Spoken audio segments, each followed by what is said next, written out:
Hello and welcome to the second vlog in which I take out the Canon EOS R5 to photograph some landscape this time. So last time was cityscapes, but to be honest, it was a bit too crowded for my taste. I mean, considering we're currently in an epidemic or pandemic even, it's not a good idea to be in such crowded places, I think. So here I feel much more comfortable, nobody around, just some landscape, some vineyards, and it's actually quite hot, so more than 30 degrees Celsius.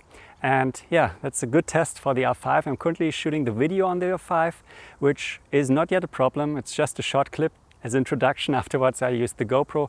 And yeah, my subject for today, the town beneath with a church and then the vineyards leading towards that town. And I want to photograph sunsets, so with the sun going down that direction, see how also the 1535 lens performs in terms of sunstars and stuff like that. And yeah, then I shoot into blue hour again, I think, waiting for the lights to go on in the town, and yeah, we'll see what comes out of it. Also this position, I might move a bit down this little path, so the church sticks out of the town a bit more, because currently the top of the church is quite level with the end of the town, so there's not a good separation. So I might go down a bit, and yeah, that's what I'm gonna do now.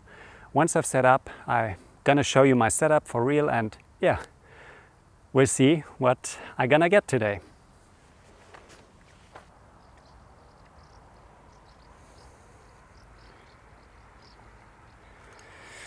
So I think I settled on a composition, and yeah, as you can see, I moved down a little bit from where I first filmed. So this puts out the tower, or the top of the tower, just a bit above the far line of the village. I'm not sure if you can see it, but in the final photo you see it's a little bit of separation now. So what I have to say, working with the R5, I really love this articulating screen, because before, when I was shooting with the 5DSR, I would always do like this, and that's really a pain. But now I can just tilt the screen a bit, look down, and be very comfortable when composing a shot. So that's actually a plus. Otherwise, to the setup, as with my last shot, I'm again using the Casa Slim filters. This time I need 2 of those, so the dynamic range of the R5 might have improved, but for such a scene, especially with the sun going down beneath those hills in the background, I still need graduated neutral density filters. Also, I'll do bracketing just to be on the safe side, because even though I can now lift the shadows a bit more, it's still a compromise in terms of quality. So it's always better if I can do bracketed exposures, really get clean shadows properly exposed. That's always preferable. That's why I also with the R5 always use bracketed exposures. If I don't need those, that's fine. I'll just discard those later, but I just in the field take those photos.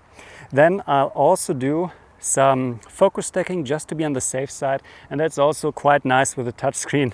I'm not yet used to having such comfort, but it's really easy. I'm just tipping to the front here, take a photo for the grasses, and then somewhere in the middle ground and background.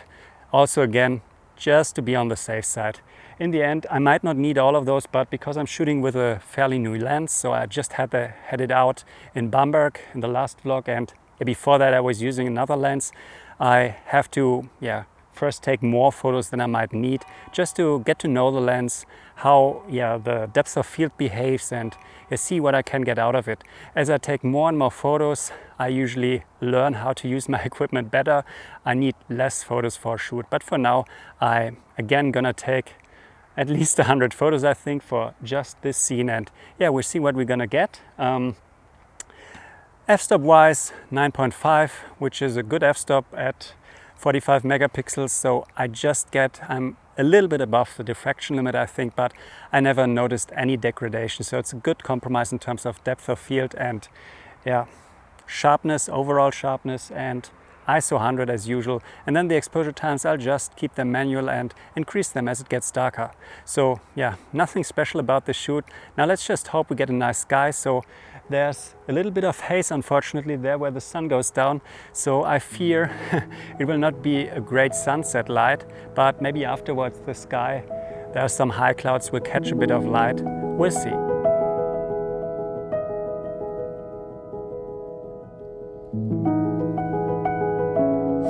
So unfortunately my prediction concerning this bank of clouds, this haze in the background, was right. So sun is already swallowed by it, so no colorful sunset.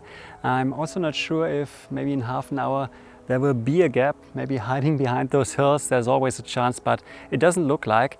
So what I'm gonna do now, I just wait for blue hour, see if those clouds lift a little bit, and when the town lights up, hopefully also the church is lit up, it might look nice, but this is really a photo location for sunset where you have nice light, clouds. So I might come back here in autumn when also the vineyard is a little more yellow and reddish. Then with the sun to this side I get nice side light, and yeah, I'll time it a little better, watch the weather forecast and see if I get some better conditions. But yeah, for now it's just nice to be out and actually shoot with this camera.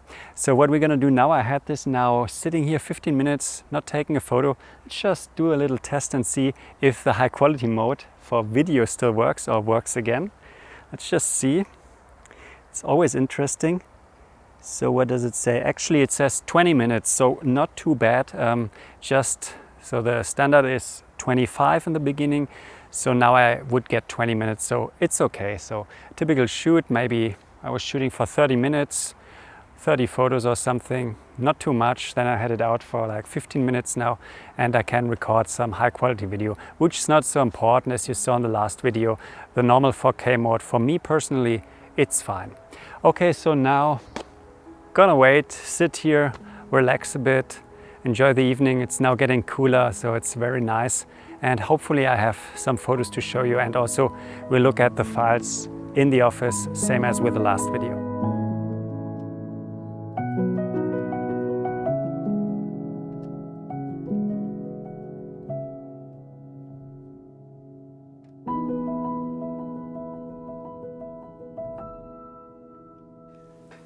So back in the office, and we'll look at some files soon, but before that I just wanted to give a quick update about the hot pixel issues I had with the R5. So long exposures with the R5 will always mean if you go beyond 2 minutes you need long exposure noise reduction because of the myriad of hot pixels. And yeah, unfortunately this is still true with Capture One, for example, which now supports the R5's, the R3 files. So I played around with it, with the files I captured, and yeah, the hot pixels are dealt with a little better than with the version of Lightroom I was using in my first test, but it's still a lot. So yeah, if you want to use the R5 for long exposures, long exposure meaning 2 minutes or more, make sure to do your tests and see how far you can go, if it's fine for you, or if you should rather use long exposure noise reduction, which is what I'll do for longer exposures now. Also, I have yet to test it with a real world scenario. So the longest I shot till now were 90 seconds, so still beneath the 2 minutes.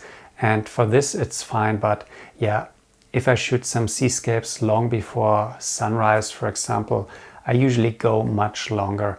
And yeah, I don't know if I want to do the test and risk a file full of hot pixels. So yeah, most of the time I'll just have the long exposure noise reduction on with this camera to be on the safe side. But yeah, that being said, do your own tests. Yeah, if you want, watch my other video to see how I tested it. But yeah, now let's look at the files or the photo I shot in the video. And we're gonna keep this brief here. So what I want to show you is here's a file which I exposed for nearly 1 minute, f9.5, ISO 100. It's correctly exposed. I just lose a little bit of highlights here. So I also have darker exposures. But what I want to show you with all that talk about hot pixels, 1 minute like this shot here is fine. So let's just zoom into some of the darker areas, and yeah, you'll not see any hot pixels in here.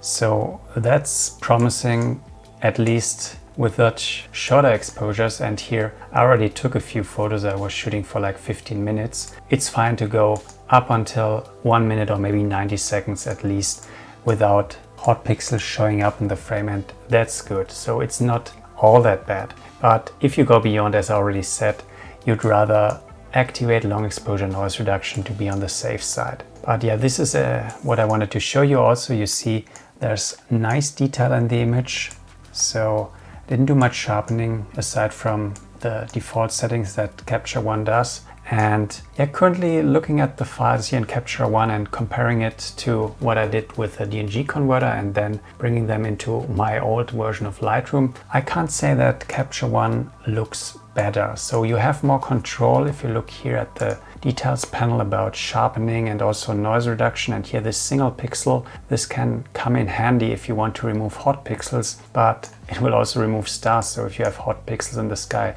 this wouldn't help, but you have much finer control here. But other than that, yeah, I don't yet see me switching to Capture One, so I have to test a bit more, see how it works for me. Also the workflow is a bit different, so I'm currently working with sessions because I don't want a big catalog with all the metadata in it. So I think Lightroom does this a little better, where you can export the XMP metadata and all the settings into either the DNG files or into a sidecar file. This only works if you use sessions in Capture One. So yeah, I still have to figure this out and see if I will do the switch. I mean, I really like all the stuff you can do here and all the adjustment layers. So from this side, I think it would be good to switch, but yeah, I have yet to do more tests and also see how the R5 files are handled in Capture One, because currently I think, especially in terms of shadow noise and stuff, Lightroom does it a touch better. So yeah, we'll see how this develops with the next update of Capture One. I mean, this is just the first version to support the R5, so hopefully they'll improve it and then I can really do the switch, because I don't want a subscription model for Lightroom. I'd rather buy a software which I like to use and then use it for a couple of years. But enough talk now. I think I'm gonna close this video now. I hope you like it and learned something more about the R5. So maybe it helps you make your decision if you're in for the R5 or if you rather not buy it. Hopefully those videos are helpful. I'll also have more in the field videos coming up soon, so there's gonna be some traveling if it's possible in a few weeks, so we have a camper van and can really go wherever it's allowed to go, and I want to shoot a few more landscapes and really test the R5. So subscribe for that if you want, and also don't forget to leave a like. See you soon.